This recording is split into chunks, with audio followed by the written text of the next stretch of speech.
नमस्कार, मैं हरिशंकर व्यास। आज मैं गपशप में भाजपा के भविष्य पर अपना आंकलन बताऊंगा और वह गुजरात चुनाव के आईने में है। हाँ, गुजरात विधानसभा के चुनाव में भले नरेंद्र मोदी को प्रचंड बहुमत मिला है, लेकिन भाजपा उल्टे खोखली और जर्जर होने की तरफ है। वैसे ही जैसे एक वक्त में इंदिरा गांधी की तूती में कांग्रेस बर्बादी की तरफ बढ़ते हुए थी। तभी सप्ताह की गपशप का पहला हेडिंग है नरेंद्र मोदी का नया जादू और भाजपा की दिशा खोखली। इस पर मेरा खुलासा यह है। मेरा मानना है भाजपा के इतिहास की जून 1996 मई 2014 की ऐतिहासिक तारीखों के बाद का तीसरा टर्निंग पॉइंट या कि मील का पत्थर यह दिसंबर 2022 है। क्यों और क्या मतलब है इसका? अर्थ यह है कि अटल बिहारी वाजपेयी की पहली शपथ और नरेंद्र मोदी की पहली शपथ की तारीखों के मुकाम के बाद दिसंबर 2022 में गुजरात की ताजा ऐतिहासिक जीत भाजपा का वह मोड़ है जिससे उसका भविष्य खाई का होगा, बर्बादी का होगा। हाँ, नरेंद्र मोदी ने भाजपा को उसी दिशा में धकेला है जैसे इंदिरा गांधी ने 17 साल राज करते हुए कांग्रेस को धकेला था। उसके कारण तमाम जमीनी नेता, छत्रप, विचार और संगठन सब खत्म, धीरे धीरे खत्म, ले देकर एक नेता की उंगली पर टिकी हुई पार्टी और देश था। सोचे जरा गुजरात की ताजा भाजपा जीत पर क्या नरेंद्र मोदी के अलावा भाजपा या उसके किसी एक भी नेता को श्रेय मिला है? क्या कोई अमित शाह, योगी आदित्यनाथ का जिक्र करता हुआ है? नरेंद्र मोदी ने खुद दो टूक कहा है, मैंने या कि नरेंद्र मोदी ने, मैंने आह्वान किया, मैंने भूपेंद्र पटेल की ऐतिहासिक जीत की ठानी और वही हुआ और वैसा ही परिणाम। नरेंद्र मोदी जब जीत की यह गर्वोक्ति कर रहे थे तब पीछे खड़े अमित शाह क्या सोच रहे होंगे, इसे बूझ सकते हैं। गौर करें, उत्तर प्रदेश चुनाव हो या गुजरात चुनाव, अब कहीं यह सुनाई नहीं देता कि अमित शाह चाणक्य है या जीत के पीछे उनकी रणनीति थी। गुजरात में विजय रूपानी और उनके कैबिनेट की छुट्टी के साथ वहां जो कुछ हुआ है और आगे जो होगा उसमें अमित शाह या XYZ किसी भी भाजपा नेता का कोई अर्थ नहीं है। सिर्फ और सिर्फ नरेंद्र मोदी के नाम पर वोट होने, वोट पड़ने का वैसा ही खेला है जैसे मोरारजी देसाई, हितेंद्र देसाई आदि पुराने कांग्रेसी नेताओं व छत्रपों को खत्म करके इंदिरा गांधी ने बेनाम या निराकार से चेहरे घनश्याम ओझा, चिमन भाई जैसों को मुख्यमंत्री बनाकर कांग्रेस को खत्म करने की गलतियां की थी। जान लें कि नरेंद्र मोदी ने गुजरात में जबरदस्त मेहनत इसलिए की ताकि संघ परिवार व भाजपा में मैसेज बने कि सन 2024 के लिए कोई इधर उधर की नहीं सोचे। वे अकेले ही कमल पर बैठे ध्वजाधारी भगवा अवतार है। 24 में भी वे और 29 में भी वे।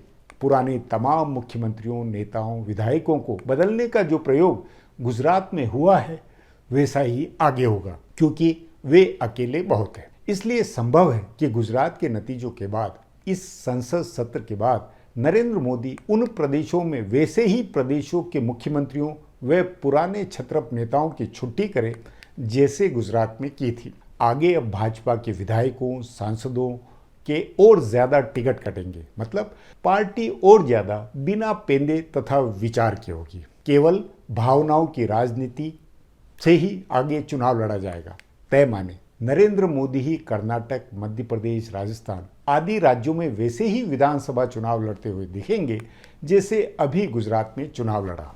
India is Indira, Indira is India के सूत्र पर सन 2023 में नरेंद्र मोदी G23 की शिखर बैठक में विश्व नेताओं को करीबी से यह जतलाएंगे कि India is Modi, Modi is India. दुनिया भी लोहा मानेगी तो देश के भक्त भी, हिंदू भी।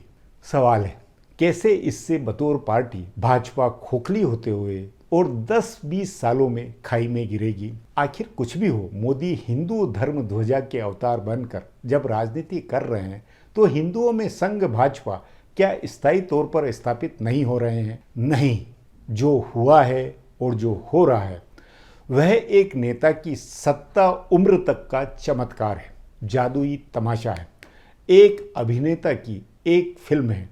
फिल्म जब खत्म होगी तो सिनेमा हॉल के बाहर की सच्चाई, कलह, लड़ाई, हिंदुस्तान बनाम पाकिस्तान, बेरोजगारी, आर्थिकी असमानताओं व बर्बादियों की वह रियलिटी बनी मिलेगी कि न भाजपा का अगला नेता नए अवतार के रूप में स्थापित हो सकेगा और न भक्तों में आस्था की भगवा गद्दी का क्रेज बचेगा।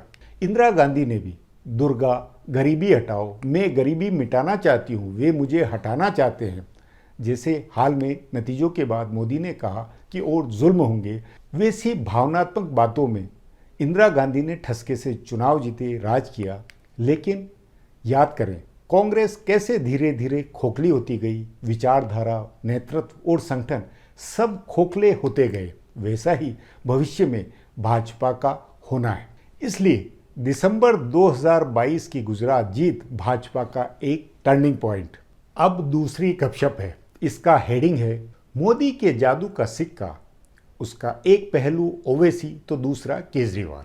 हाँ, नरेंद्र मोदी के चुनावी जादू के सिक्के का एक पहलू ओवैसी है और दूसरा केजरीवाल। ओवैसी जहां विपक्ष का मुसलमान वोट काट रहे हैं, वहीं अरविंद केजरीवाल विपक्ष का भाजपा विरोधी हिंदू वोट बिखेर दे रहे हैं। अरविंद केजरीवाल सन 2024 में नरेंद्र मोदी के विकल्प के रूप में अपनी हवा बनाने के गंभीर चक्कर में है। ध्यान रहे, सन 2014 में भी केजरीवाल ने वाराणसी में मोदी के खिलाफ चुनाव लड़कर ये मैसेज बनाया था कि वे ही मोदी के विकल्प है। तो 2014 के बाद के गुजरात चुनावों में भी दम लगाकर केजरीवाल ने ये हवा बनानी चाहिए कि मोदी से उनके प्रदेश तक में वे सीधे लड़ने में समर्थ है, उनमें वह मतदा है। उस नाते मोदी से लड़ने वाले लड़ाकू में एक तरफ ओवैसी और दूसरी तरफ केजरीवाल, और इन दोनों से किसको नुकसान, जान लें पूरे विपक्ष को। फिर विपक्ष भले नीतीश तेजस्वी का अलायंस हो या गुजरात में कांग्रेस या महाराष्ट्र में आघाड़ी अलायंस। ओवैसी का मामला कुछ अलग इसलिए है क्योंकि वे धीरे धीरे उन मुसलमानों का सेंटर बन रहे हैं जो पानीपत की तीसरी लड़ाई की तैयारी में पकते हुए हैं। ओवैसी के पास गंवाने को कुछ नहीं। वे अपने पंखों में धीरे धीरे ताकत जुटाते हुए 20 सालों में मुसलमानों के यदि मोहम्मद अली जिन्ना बन गए तो पूरी कौम के महानायक। तभी तय माने कि ओवैसी और उनकी पार्टी सन 2024 के लोकसभा चुनाव में ज्यादा ताकत से चुनाव लड़ेंगी। नरेंद्र मोदी को इससे कैसा गजब फायदा होगा, यह बिहार के ताजा उपचुनावों से जाहिर है। ओवैसी के वोटों के कारण ही नीतीश व तेजस्वी के अलायंस का उम्मीदवार भाजपा से चुनाव हार गया। सवाल है कि ताजा नतीजों के बाद क्या अरविंद केजरीवाल की सियासी महत्वाकांक्षा, मतलब वे ही मोदी को हरा सकते हैं, को विराम लगेगा या नहीं। वे आने वाले विधानसभा चुनावों में क्या आप पार्टी के उम्मीदवार उतार लोकसभा चुनाव से एन पहले विपक्ष की हवा बिगाड़ेंगे या दिल्ली, पंजाब, हरियाणा की कोई 30 लोकसभा सीटों पर ही फोकस रखेंगे। वे गुजरात में जैसे मोदी की छप्पर फाड़ जीत के योगदान करता हुए हैं, वैसे ही क्या 2023 और 2024 के चुनावों में भी होंगे? यह लाख टके का सवाल है।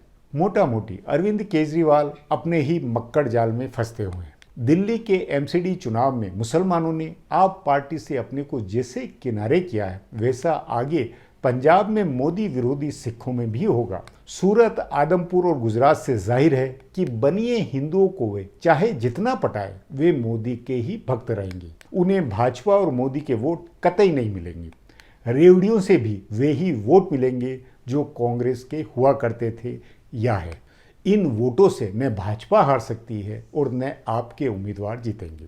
8 साल पहले जिन बातों जैसे तेवर से अरविंद केजरीवाल का और उनकी पार्टी का जो स्पेस बना था, वह धीरे धीरे, मतलब दिल्ली के में जैसे मध्य वर्ग या मुसलमान, वह सिकुड़ेगा। उस नाते विपक्ष के बीच रहकर विपक्ष का हिस्सा बनकर केजरीवाल यदि भाजपा विरोधी राजनीति करे तो आगे की गुंजाइश है, अन्यथा अकेले चलो के ताने बाने में वे अपने ही हाथों मकड़ी के जाल में दम तोड़ने की आप पार्टी की नियति बनवा रहे हैं। मगर हाँ, ओवैसी के साथ ऐसा नहीं होगा। लेकिन केजरीवाल और आप पार्टी तो अब हर तरह से अपने खुद के बनाए मक्कड़ जाल में धीरे धीरे फंसने वाले।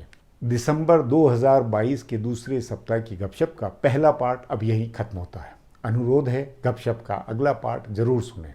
बहुत बहुत धन्यवाद।